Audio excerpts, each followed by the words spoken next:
Moving on to Joe Rogan being silenced by the government for saying things that turned out to actually be true about the vaccines and COVID. And he celebrates the fact that Spotify isn't an American company, so they weren't affected by American censorship. Like, what the fuck are we doing here, man?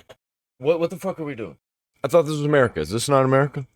The position that I was in during the COVID thing was very unique. It was almost easy for me because I'd gotten such a head start. I was so far ahead of them. They didn't realize that my ability to say, wait, this doesn't make any sense. Like, none of this makes any sense. And also, why am I green? And also, why are you guys lying? Why are you lying about all sorts of different things? Why are you measuring troponin levels when you're talking about myocarditis and not the actual scans of people's hearts when you realize like young people are getting legitimately up from this vaccine? Not all of them, but some of them. Why aren't you looking at that? How come you guys aren't looking at vaccine injuries? You're trying to gaslight us into thinking that doesn't make any sense? I was in a unique position to be able to do that because I had almost like quietly snuck up to this and had this large audience that they weren't aware of. When it happened, it was just like I couldn't do anything other than what I did. I had to just keep doing it the way I did it. And the blowback was crazy. They tried to crush my sponsors. They